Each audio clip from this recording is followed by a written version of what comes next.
அஸ்ஸலாமு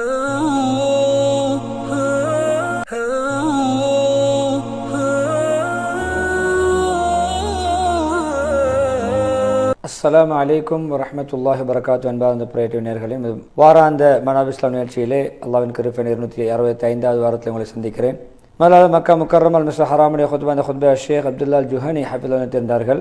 சூரத்துல் அஸ்ருடைய அஸ்ர் நமக்கு தரும் படிப்பினைகளும் பாடங்களும் என்ற தலைப்பிலே ஹம்து ஸலவாத் தக்வாவுடைய வசியத்துக்கு பின்னால் மக்களை அல்லாஹ்வை உரிய முறையில் பயந்து கொள்ளுங்கள், மூமின்களாக இருந்தால் அவன் ஏவியபடி அவனை ஏகத்துவப்படுத்தி இஹ்லாஸோடு வணக்கம் புரியுங்கள். அதே போல அவருடைய ஞாமத்துகள் உங்களுக்கு சிறந்த ஞாமத்தை நினைத்து பாருங்கள். முஸ்லீம்கள் என்று அல்லாஹ் உங்களுக்கு பெயர் வைத்திருப்பதை நினைத்து பெருமிதம் அடையுங்கள், ஞாமத்தை நன்றி செலுத்துங்கள். ரஹ்மத்துடைய நபி முஹம்மது ஸல்லல்லாஹு அலைஹி வஸல்லம் உம்மத்திலே அல்லாஹ் உங்களை ஆக்கியிருப்பதற்காக வேண்டி நீங்கள் அல்லாஹ்வுடைய ஞாமத்தை நினைத்து நன்றி செலுத்துங்கள். அந்த முஹம்மது ஸல்லல்லாஹு அலைஹி வஸல்லம் அவர்களை அல்லாஹ் உங்கள் மீது அல்லாஹ்வுடைய அத்தாட்சிகளை ஆயாத்துகளை ஓதிக்காட்டி உங்களை பரிசுத்தப்படுத்தி உங்களுக்கு குர்ஆனையும் ஞானத்தையும் வேதத்தையும் கற்றுத்தருவதற்காகவே அனுப்பி வைத்தான். அல்லாஹ்வுடைய அடியார்களே, உண்மையிலே பேச்சுக்களிலே மிக சிறந்த பயனுள்ள உபதேசம். அதே போன்று மீண்டும் மீண்டும் நாங்கள் மீட்டி அதை ஓத இன்பமான ஒன்று, வார்த்தையால் இன்பமடையக்கூடிய ஒன்றுதான் குர்ஆனை தெளிவாக இறக்கி வைத்து அவருடைய பாதுகாப்பு பொறுப்பை ஏற்ற அந்த அல்லாஹ்வுடைய கலாம், அல்லாஹ்வுடைய பேச்சு, அதாவது கலாம். அந்த கலாம் அல்லாஹ்வுடைய பேச்சு சூறாக்கள் ஒன்றுதான். சூறா ஒரு கண்ணியமான ஒரு சூறா குர்ஆனில் இருக்கிறது. 3 ஆயத்துகள், 14 சொற்கள், வார்த்தைகள், அதே போன்று 68 எழுத்துக்கள் கொண்ட ஒரு சிறிய சூறா. அது அலம் நஷ்ரா சூறாவுக்கு பின்னால் இறங்கியது. அது இஸ்லாமிய பரிபூர்ணமான வாழ்க்கை முறையை நமக்கு வரைந்து காட்டுகிறது, கற்றுத்தருகிறது. மனிதனத்துடைய சகல ஒரு ஒருங்கமைப்பை தன்னகத்தை பொதிந்த ஒரு சூறாவாக இருக்கிறது. மனிதனை நஷ்டத்துடைய பாதாளத்திலிருந்து வெளியாக்கி அவனுக்கு ஈடேற்றம் அளிக்கிறது. அதே போன்று முஹம்மது ஸல்லல்லாஹு அலைஹி வஸல்லம் அவர்கள் தன்னுடைய உம்மத்தை எந்த அமைப்பிலே நெறிப்படுத்தினார்களோ அப்படியான ஒரு தன்னுடைய அந்த நெறிமுறையை முஹம்மது ஸல்லல்லாஹு அலைஹி வஸல்லம் ஆற்றிய அந்த கடமையை விவரிக்கிறது. அதுதான் சூரத்துல் அஸ்ர், வல் அஸ்ர் சூரா என்று சொல்லிவிட்டான். சூறாவை பொறுத்தவர்கள் அவது பிஸ்மியோடு வல் அஸ்ர் காலத்தின் மீது சத்தியமாக நிச்சய மனித இனம் மனிதர்கள் அனைவரும் நஷ்டத்தில் இருக்கிறார்கள். ஆனால் இந்த தன்மை உள்ளவர்களை தவிர ஈமான் கொண்டு நல்ல அமல்கள் புரிந்து ஒருவருக்கொரு நல்லவற்றை சத்தியத்தை போதித்து ஒருவருக்கு ஒரு பொறுமையை போதித்து இப்படியா 4 அமல்களை செய்யக்கூடியவர்களை தவிர மற்ற எல்லோரும் நஷ்டவாளிகள். ஏன்னா அல்லாஹ் சுப்ஹானஹு வ தஆலா காலத்தின் மீது சத்தியம் செய்திருக்கிறான். காலத்தை கொண்டு அல்லாஹ் நாடிய படைப்புகளை கொண்டு சத்தியம் செய்யலாம். அடியார்கள் அவர்கள் அல்லாஹ்வை தவிர வேறு யாரையும் கொண்டு சத்தியம் செய்ய அடியார்களுக்கு அனுமதி கிடையாது. எனவே காலம் என்பது அது நமக்கு வழங்கப்பட்ட இந்த ஆயுள் காலம், இந்த வாழ்நாள், அது ஒரு மனிதன் செயல்படக்கூடிய இந்த வாழக்கூடிய ஒரு கால பகுதி. அதே போன்று பல அந்த காலத்தை சூழ்ந்திருக்கின்ற பல அதிசயங்களை உள்ளடக்கிய ஒரு பகுதி. அது சில வேளை மகிழ்ச்சியாக, இன்பமாக, துன்பமாக, ஆரோக்கியமாக, நோயாக, செல்வமாக, ஏழ்மையாக, கண்ணியமாக, இழிவாக என்று, அதே போன்று வழிபட்டு நடக்கின்ற பகுதி, பாவம் செய்கின்ற பகுதி, தூக்கம், விழிப்பு, பொடுபோக்கு, அதே போன்று விழிப்புணர்வு, ஒற்றுமை, வேற்றுமை, பிரிவினை, அதே நல்லாமல் செய்வது அல்லது சோம்பேறித்தனம் காட்டுவது, லாபம் அடைவது, நஷ்டம் அடைவது, அதே போன்று லாப நஷ்டம், வாழ்க்கை, மரணம் என்று பல்வேறுபட்ட பகுதி உள்ளடக்கியதான் இந்த அல் அஸ்ர்னு சொல்லக்கூடிய வாழ்க்கை காலம். எனவே இந்த காலம் ஒரு மனிதனுடைய மறுமையோடு இணைந்ததாக இருக்கிறது. மறுமையின் பக்கம் மனிதனை பயணிக்க செய்கின்ற ஒரு வாகனமாக இருக்கிறது. அவருடைய பொருட்களை ஏற்றிச் செல்கின்ற, அமல்களை ஏற்றிச் செல்வதை பொருட்களை ஏற்றிச் செல்கின்ற ஒரு வாகனம் போன்று பொதிகளை ஏற்றுக்கொள்ளும். மறுமைக்குரிய அமல்களுக்கான ஒரு விளை நிலம், பயிர் நிலம். ஒவ்வொரு நாளும் மனிதனை அந்த நாள் ஆஹ்ராவை நோக்கி கொண்டு செல்கிறது. ஒரு மனிதனுடைய அதாவது பிரதானமான ஒரு மனிதன் அவனுடைய மூல பணம், அதாவது பிரதானமான அவனுடைய சொத்து, அவனுடைய செல்வம், அதாவது அவருடைய ஆயுள் தான் அவனுக்கான அதாவது வருமானம் ஈட்டி சம்பாதிக்க வேண்டிய கேபிட்டல் போன்று ஒரு முற்பணம் போன்று பிரதானமான அவருடைய பொருளாதாரத்தின் பிரதான மையம் அதுதான். அவனது வீண் விளையாட்டுகளை கழித்து விட்ட நஷ்டவாளி ஆகுவான். எனவே ரப்போடு உரையாடுவதை, ரகசியம் பேசுவதை விட்டு துப்பாக்கியம், தடுக்கப்படுவதை விட பெரிய துப்பாக்கியம், நஷ்டம் எதுதான் இருக்க முடியும்? ஒவ்வொரு மனிதர்கள் காலை பொழுது அடைகிறார்கள், தன்னைத்தானே விற்றுக்கொள்கிறார்கள், தன்னை அர்ப்பணிக்கிறார்கள். சிலர் தன்னை விடுதலை செய்து கொள்கிறார், சிலர் நன்மைகள் மூலம் நரகத்தை விட்டும், இன்னும் சிலர் பாவங்கள் மூலம் தன்னை அழித்துக் கொள்கிறார், தன்னுடைய ஆத்மாவை அழித்துக் கொள்கிறார். எனவே ஒரு மனிதனுடைய நல்லதோ கெட்டதோ அந்த அனைத்து அமல்களுடைய அமானிதமாக ஒன்றை சேகரம் செய்கின்ற இடம்தான் இந்த ஆயுள். எனவே ஒரு மனிதனுடைய வாழ்க்கை அவன் பாவத்திலே கழித்தால் அது உண்மையிலே மிக கேடுகட்ட நஷ்டமாக மாறிவிடும். ஆகுமான விடயங்களை கழிக்கலாம், சில வேளை நல்ல வழிபாடுகளிலே அமல்களிலே கழிக்கின்ற பொழுதும். எனவே அப்படியான இபாதத்துடைய அந்தஸ்து, உள்ளச்சத்துடைய அந்தஸ்துகள் வித்தியாசம். அல்லாஹ்வுடைய வழிபாடுகளிலே அவன் கழிக்கின்ற பொழுதோ அது உண்மையிலே அப்படி அல்லாஹ்வுடைய வழிபாடுகளிலும் கழிக்கலாம், ஆகுமான விடயங்களிலும் கழிக்கலாம், பாவங்களையும் கழிக்கலாம். எனவே அல்லாஹ்வுடைய வழிபாட்டிலே கழிப்பதற்கு அதை உரிய சிறந்த அழகான பரிபூர்ணமான முறையில் செய்வதென்பது அங்கே அவசியமாக இருக்கும். ஒரு முறையாக செயல்படும் பொழுதுதான் அல்லாஹ்வுடைய வழிபாடாக அது அங்கீகரிக்கப்படும். எனவே அவன் எப்பொழுதுமே முறையற்ற முறையிலே வழிபாடுகளை அமல்களை செய்கின்ற பொழுது அவன் லாபம் அடைந்தாலும் பெரும் லாபத்தை விட்டும் அவன் தவறிவிடுவான். பெரும் லாபத்தை அடைவதை விட்டும் அவனுக்கு சந்தர்ப்பம் தவறிவிடும்.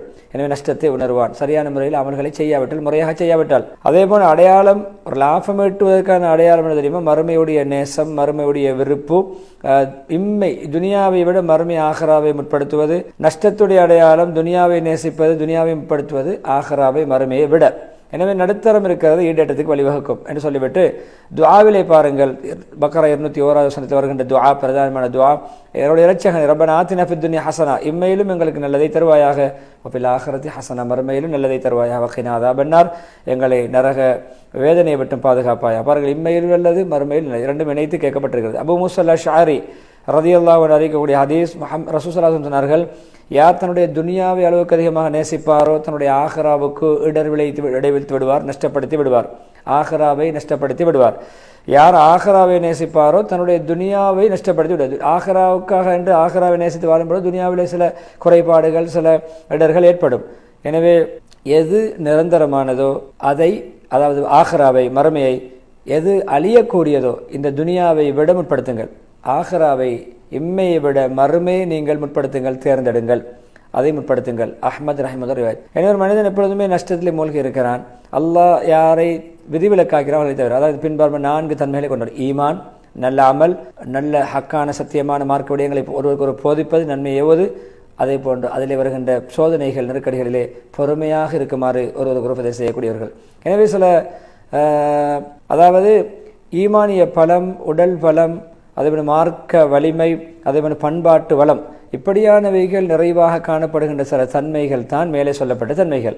அது அறிவு வளம், அறிவு வளர்ச்சியும் இருக்க வேண்டும், அறிவுடைய பெரிய பலமும் இருக்க வேண்டும், அதே போன்று லௌகீக சாதனங்களுடைய அந்த பலமும் இருக்க வேண்டும், அந்த வளமும் இருக்க வேண்டும். எனவே அதில் உள்ரங்க வெளிரங்க ஆத்ம ரீதியான லௌகீக, ஆன்மீக லௌகி இரண்டுமே அதிலே நிறைவாக காணப்படுகிறது. எனவே அப்படியான உள்ள அந்த தன்மைகளுக்கு தான் தலைமைத்துவ பண்பு, அதே போன்று எப்பொழுதும் ஏவல் விளக்கருடைய அந்த பொறுப்பும் அதுக்குரிய தலைமைத்துவமும் கிடைக்கிறது. எனவே எப்பொழுதுமே அப்படியான தன்மைகள் ஒருவருடைய மனதில் வந்துவிட்டால் எப்போ நீதி நிலைநாட்டும், பாதுகாப்பு உலகத்தில் அந்த தன்மைகள் பரப்பும். அதே போன்று அல்லாவோடு சகல விடயங்களிலும் தொடர்பாக இருப்பார். அதே போன்று அல்லாஹ் சுப்ஹானஹு வ தஆலா அந்த ஆத்மாவோடு எல்லா கட்டங்களையும் உதவியாக இருப்பார். இந்த தன்மை உள்ளவர்களோடு உதவியாக இருப்பான்.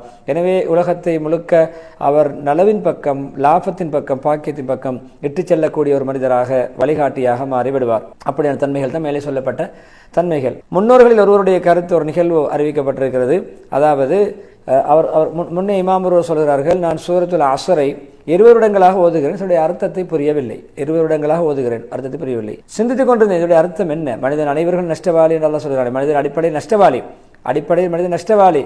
அதை பல்வேறுபட்ட விடயங்களை கொண்டு அல்ல உறுதிப்படுத்துகிறான். அதுக்கு பிறகு சில ஈடேற்றம் பெறக்கூடியவர்களை, ஜெயசீலர்களை, வெற்றியாளர்களை அல்லாஹ் 4 தன்மைகளை கொண்டு வர்ணிக்கிறான். அப்படியான விடயங்களை புரிந்து கொள்ள முடியவில்லை. ஒரு நாள் வியாபாரி, ஒரு ஐஸ் கட்டி வியாபாரியை நான் கடந்து செல்கின்ற பொழுது அவன் மக்களுடைய அந்த மக்கள் தன் பக்கம் வந்து தன்னோட பரிதாபப்பட்டு தன்னுடைய பொருட்களை வாங்க வேண்டும் என்பதற்காக அவன் கூறுகின்ற ஒரு வார்த்தை தான், அதாவது இரஹமு மையதூபு ரசுமாலி, யாருடைய கேபிட்டல் முதல் பணம், அந்த பொருளாதாரத்துடைய மைய பணம் இருக்கிறதே அது கரைந்து போகிறதோ அவனுக்கு இரக்கம் காட்டுங்கள். அதாவது என்னுடைய ஐஸ் கட்டியை, பனிக்கட்டியை நீங்கள் வாங்காவிட்டால் அது கரைந்து மீண்டும் ஐஸ் கட்டியாக மாறாது, கரைந்து தண்ணீராக மாறிவிடனே நான் ஐஸ் கட்டி விற்கிறேன், எனவே அந்த ஐஸ் கட்டி கரைய முன்னால் வாங்கி கொள்ளுங்கள் என்ற கருத்தில் சொல்கிறான்.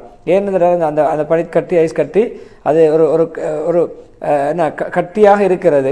அதில் அது ஒரு கரைந்து கரைந்து கரைந்து நீர்த்துளிகளாக தண்ணீராக மாறுகின்ற பொழுது மீண்டும் ஐஸ் கட்டியாக மாறாது, தண்ணீராக மாறிவிடும் என்று அவன் சொல்லுகின்ற அந்த அவனுடைய அந்த விளம்பர அந்த அறைகூவலை நான் பார்த்து, விளம்பர அறிவிப்பை மக்களை கவர்கின்ற அந்த வசனத்தை பார்த்து இந்த வல்லசுர் சூராவுடைய கருத்தை புரிந்து கொண்டேன். அதாவது காலம் கடந்து விட்டால் மீண்டும் கிடைக்காது. எப்படி அந்த ஐஸ் கட்டி கரைந்து விட்டால் தண்ணீராக மாறிவிடுகிறதோ அதுபோன்று காலம் பயனற்றதாக கழிந்து விட்டால் மீண்டும் அது கிடைக்காது, நஷ்டவாளியாக மாறிவிடுவோம். எனவே அவன் அந்த ஐஸ் கட்டியாக விற்காமல் செல்வான் என்ற நஷ்டவாளியாக மாறுவது போன்று நாம் காலத்தை ஐஸ் கட்டி போன்றது அதை பயன்படுத்தாவிட்டால் நமக்கும் அந்த காலம் கடந்த காலம் மீண்டும் வராது என்பதை புரிந்து கொண்டே நிதர்சனமாக சொல்கிறார்கள். எனவே ஒரு மனிதனுடைய கேபிட்டல் பணமாக, ஒரு முற்பணமாக, அதாவது பிரதானமான பொருளாதார அடிப்படை பணம் போன்றுதான். அது பொருளாதாரத்துடைய அடிப்படை. ஒரு மனிதன் அதாவது முதலீடு செய்கின்ற முதல் பணம், அந்த முதல் பணம் இருக்கிறதே அடிப்படையான பிரதான அந்த பணம், அது போன்றுதான் ஆயுள்.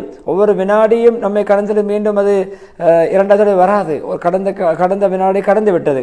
எனவே கரைந்தது மீண்டும் ஐஸ் கட்டியாக மாறாதது போன்று கழிந்த காலம் வராது. எனவே உங்களுடைய பிரதானமான அந்த கேபிட்டலை நீங்கள் சிறந்த முறை சிந்தித்து உணர்ந்து பயன்படுத்திக் கொள்ளுங்கள். அதை நீங்கள் வாழ்கின்ற வாழ்க்கை, அது அஜல் முடிய முன்னால் அந்த வாழ்க்கையை பயன்படுத்திக் கொள்ளுங்கள். அதுக்கு நீங்கள் சிறந்த புத்துணர்ச்சி பெற்றுக் கொள்ளுங்கள். உங்களுடைய அந்த பிரதானமான ஆயுள் காலத்தை திருடக்கூடியவற்றை விட்டு நீங்கள் கவனமாக இருங்கள்.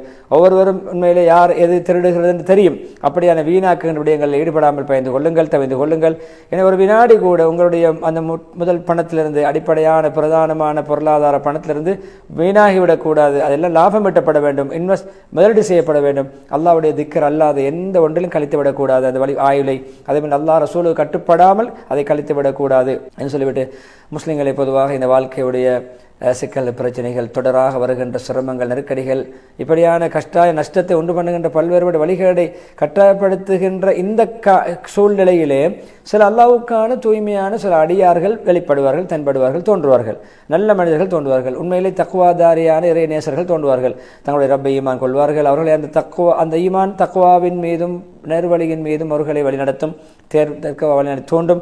அதேபோல் அவர்களுக்கு சத்தியத்தை உவப்புக்குரியதாக ஆக்கும், அந்த சத்தியத்தோட உள்ளங்களை அலங்கரித்து காட்டும். அதேபோல் நல்ல அமல்களில் அவர்களுக்கு ஆர்வத்தை உண்டு பண்ணும். அவர்களுக்கும் மன இச்சையை பின்பற்றுவதற்கு மத்தியில் அந்த ஈமான் தடையாக அமையும். அப்படிப்பட்ட அந்த ஈமான் இருக்கிறதே அது அவர்களை கெடுதிகளை விட்டு பாதுகாக்கும் கேடயமாகவும் நலவின் பக்கம் விட்டு செல்லும் ஒரு வழிகாட்டியாகவும் அது மாறிவிடும் என்று சொல்லி முதலாவது இறுதி கட்டத்திலே அந்த அடியார்கள் தான் மக்கள் எல்லாம் பதறும் நேரத்திலே நிம்மதியாக இருப்பார்கள், அமைதியாக இருப்பார்கள், சாந்தமாக இருப்பார்கள். மக்கள் எல்லாம் திக்கு தடுமாறுகின்ற நேரத்திலே, அங்கலாய்க்கின்ற நேரத்திலே அவர்கள் மன நிம்மதியோடு அமைதியாக நிம்மதியாக இருப்பார்கள். எப்பொழுதும் எப்படிப்பட்ட மக்கள் புறக்கணிக்கின்ற கட்டத்திலும் கூட மார்க்கத்தை, சத்தியத்தை அவர்கள் கடைபிடிப்பார்கள், விட்டுக் கொடுக்க மாட்டார்கள். மக்கள் மார்க்கத்தை புறக்கணிக்கிறார்கள் என்பதற்காக வேண்டி இவர்கள் விட்டுக் கொடுக்க மாட்டார்கள், கடைபிடிப்பார்கள். எப்பொழுதுமே பொறுமையை ஒருவருக்கு ஒரு ஏவிக்கொண்டே இருப்பார்கள், உபதேசித்துக் கொண்டே இருப்பார்கள். மக்கள் எல்லாம் ஃபித்னாவுக்குள் ஆளாகும் பொழுது என்று சொல்லிவிட்டு சூரா யூனுஸ் 62, 63, 64 வசனங்கள் எழுதினார்கள். அறிந்து கொள்ளுங்கள், அல்லாஹ்வுடைய இறை நேசர்கள் அவர்களுக்கு எந்த அச்சமோ, எந்த சஞ்சலமோ, பயமோ, துக்கமோ கிடையாது. அவர்கள் எப்படிப்பட்டவர்கள்? அவர்கள் ஈமான் கொண்டவர்கள், அவர்கள் தக்வாதாரிகள். அவர்களுக்கு இம்மையிலும் நன்மாராயம் உண்டு, மறுமையிலும் நன்மாராயம் உண்டு. அல்லாஹ்வுடைய வாக்குறுதிகள், அல்லாஹ்வுடைய வார்த்தைகளுக்கு எந்த மாற்றமும் ஏற்படாது. அல்லாஹ் சொன்னதை செய்வான், நிறைவேற்றுவான், அதை மாற்ற மாட்டான். எனவே இதுதான் மகத்தான வெற்றி. தக்வா, இறை நேசத்துவம், ஈமான், நல்லாமல், இப்படியான வாழ்க்கை தான் வெற்றி என்று சொல்லி பரக்கத்துக்கு துவா செய்து முதலாவது குத்துபா முடித்துவிட குத்துபாவை சுருக்கமாக ஹம்து ஸலவாத் தக்வாவுடைய வசியத்துக்கு பின்னால் முஸ்லிம்களை பிற வேலை நீங்கள் தக்வாவோடு வாழுங்கள், வெற்றி பெறலாம். உங்களுடைய ஆத்மாக்களை நீங்கள் வெளிப்போட்டுங்கள், படுபோக்கிலிருந்து, மறதியிலிருந்து எப்பொழுது விழிப்புணர்ச்சியோடு வாழுங்கள். அதேபோல் இந்த ஆத்மாக்களை நல்வழி பக்கம், ஈடேற்றத்தின் பக்கம் விட்டு செல்லுங்கள், நல்வழிப்படுத்துங்கள். எனவே நீங்கள் எப்பொழுதுமே நீங்கள் வாழ்க்கை உலகத்தில் தரித்திருக்க உங்களுடைய காலங்கள் உங்களை பயணித்துக் கொண்டிருக்க, உங்களுடைய காலம், ஆயுள், உங்களை அஜல், உங்களை அலங்கப்பட்ட தவணைக்கு ஆயுள் அது நகர்ந்து கொண்டிருக்கிறது, பிரயாணித்துக் கொண்டிருக்கிறது. எனவே உங்களுடைய பெரும்பான்மையான நாட்கள் உங்களோடு சேர்ந்து பிரயாணம் போய் கொண்டிருக்கிறது. மரணப்படைகள் எல்லாம் உங்களுடைய முற்றத்திலே விழித்திருக்கின்றன. எப்பொழுது மௌத்து வருமோ முடிந்துவிடும். எனவே சொல்லி நீங்கள் துனியாவுடைய வாழ்க்கையை நேசிக்கிறீர்கள், அல்லாஹ் மறுமையை விரும்புகிறான். நீங்கள் துனியாவை இலக்காக கொள்கிறீர்கள், துனியாவுடைய லாபத்தை இலக்காக கொள்கிறீர்கள். ஆனால் அல்லாஹ்வுடைய குறிக்கோளோ மறுமையாக இருக்கிறது. நீங்கள் மறுமையின் பக்கம் முன்னோக்க வேண்டும். அன்பால் சொன்னதை ஓதி அறிந்து கொள்ளுங்கள். நீங்கள் இப்பொழுது சுய இஷ்டம் கொடுக்கப்பட்டுள்ள இருக்கிறீர்கள், அப்படியான ஒரு உலகத்தில் வாழ்கிறீர்கள். சில கூடிய சீக்கிரம் பெறுபேறுகள் வெளியாகும்.